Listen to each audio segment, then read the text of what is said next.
Hi, my name's Phil and I like talking about politics, and your poll results was relatively narrowly actually this time, but why the Brexit deadlock was inevitable. So here we are, basically nearly 2 years after Theresa May formally indicated her desire to remove the UK from EU membership, and a little more since the referendum result was known, and we still do not have a plan for cancelling our membership in a tidy manner. The reason for this is that the UK government has not obtained a withdrawal deal that is acceptable to a majority of Parliament. So Parliament is currently deadlocked, but this should have been an obvious outcome, and I'd like to go through the reasons why. The first reason was really clear at the time. The referendum was not clear. It asked whether we should leave the EU or not, but it did nothing to address the manner of our leaving. If we look at the two extremes of leaving, we could just cancel our membership but pay an associate fee to access all the same services and benefits. This would mean remaining in the customs union, the single market, access to the European courts, access to the security agreements, which allows cooperation between our police and secret services, as well as other EU projects such as the Galileo satellite navigation project.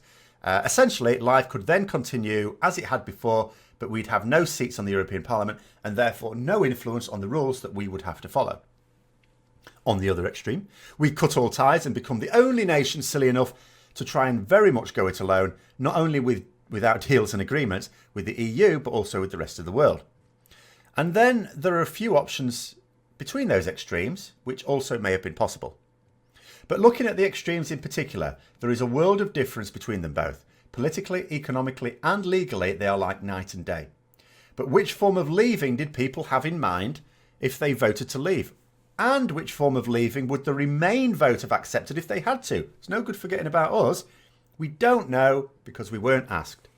So the Leave vote did not instruct Parliament how to act. In such circumstances, it had to try and divine the will of the people without really knowing.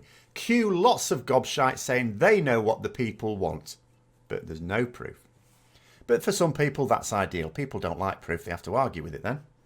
Though as a little aside, I can't help marvel at a bit of irony.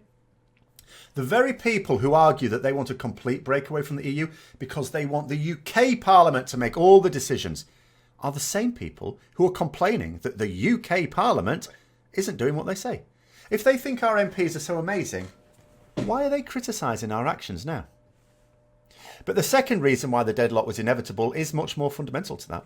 In the UK, we have a form of representative democracy called parliamentary democracy. It's common in Europe and is in direct contradiction to the idea of a referendum.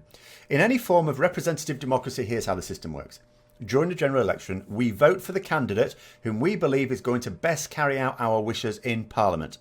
The winner of the election becomes the Member of Parliament for that particular constituency, and they then represent us in the House of Commons. We divest the legal authority to enact, repeal or amend legislation according to what they think is best for us and to make such representation in Parliament as to best represent the interests of our constituency. This might involve drawing attention to local issues such as important businesses in the area, or even submitting papers to be considered for legislation. But the key thing is that we have given them the authority to act in our best interests, and that is enshrined in constitutional law. A referendum, on the other hand, cannot have the same legal power. In fact, it cannot have any legal power, and this is why it's clearly described as advisory only. It was not a legally binding vote. It never could be.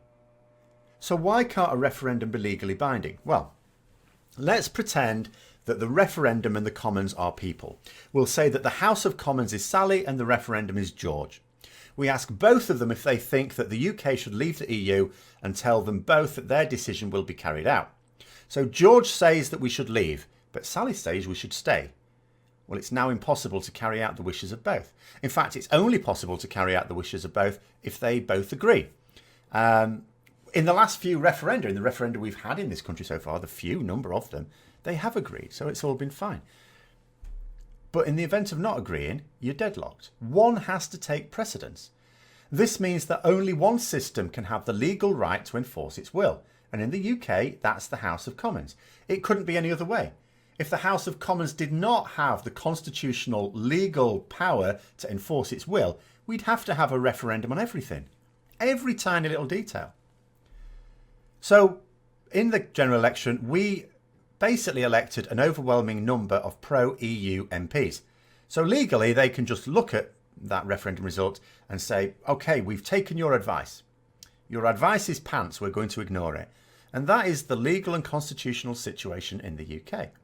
However, MPs are not going to do that, simply because they recognise that it is cheeky in the extreme to ask someone how they should act and then completely ignore the answer. Despite the legal frailty of the referendum in this country, people were told that the referendum result would be respected by the government. Ironically, the Leave campaign didn't say that they would respect the result, but insist that the other side do now that it's gone unexpectedly in their favour. But there is the nature of the deadlock. People want to leave the EU, so they say. So they voted at any rate, but didn't exactly say which type of Brexit they wanted. Not their fault, nobody asked them. In the absence of this knowledge, factions began to form in Parliament for which type of Brexit would be the most beneficial. In the meantime, the government pursued its own idea of the preferred strategy without paying any other attention to these factions. Over time, and with the government becoming increasingly disconnected from Parliament, and with ministers resigning every time their position was not the most favoured one, these factions became hardened to their positions. This was an inevitable outcome, and Theresa May could see it coming, and so what she did is she called an early general election in order to boost her slender majority, to give her more power. Unfortunately, she completely forgot that she has no charisma and is no better at eating chips than Ed Miliband is taking part in a bacon sarnie. She did, however, manage to retain her seat against the assault of Lord Buckethead, so it's not like it was a total disaster for her. But the situation then became that she now had a minority government, and any deal the government came up with was going to have to meet the approval of the House. Well, given that there was never going to be a majority for any deal in the House that still represented the best interests of both the UK and the EU, which also has to agree the terms, that meant it was impossible that any compromise could be found unless the government reached out across the House to form a deal. But they never did. On the one hand, people did tell their MPs to leave the EU, albeit due to an illegal campaign, and the result had no legal power in any case. But on the other, MPs know that leaving the EU under any conditions weakens us. Another consideration is that although we don't know what form of Brexit people wanted, we do know that immigration from the EU and EU laws were major talking points. But they also know that people were told that they could have free trade with the EU without accepting the rules, something which is impossible. It was basically lies. But nonetheless, if you accept that a significant portion of the Leave voters would have wanted a complete breakaway, and that's a stretch, but let's say you did, they also know that a hard border means a serious breach of our commitments to the Irish peace process. We basically become warmongers. Also, it might be surmised that the Leavers may well have voted on legal and border issues, but what about the Remainers? They were almost as many in number as all the Leavers, and yet all of the Remainers would surely have voted for the softest of all Brexits. So that basically means a majority, when it was put to what type of Brexit would you want, would surely have voted for a very soft Brexit, because you'd had all the Remainers plus some of the Leavers, surely. Another issue is that the referendum is widely seen as a protest vote. Now, these things are common in British politics, but it's usually done in local elections. People often vote against the party in government during the local elections, but then back them again in the next general election. It's all just seen as an example of people warning MPs not to take the piss, or their support could fade away. But nothing more than that. It's a kick up the arse. Add into the mix that we've got a Prime Minister who's desperately trying to hold together a party splitting at the seams, and a leader of the opposition who wants to cause as much damage to the political system as possible, but is unable to cause any damage whatsoever to the weakest government in recent history, and you inevitably get a complete paralysis of Parliament. The only way to break the deadlock would be for one of three things to happen. 1. Theresa May puts party politics aside and decides to lead. 2. Jeremy Corbyn puts party politics aside and decides to lead. Or 3. Parliament gives them both up and locks them in a broom cupboard. Maybe that broom cupboard Jeremy Corbyn visited a few decades ago.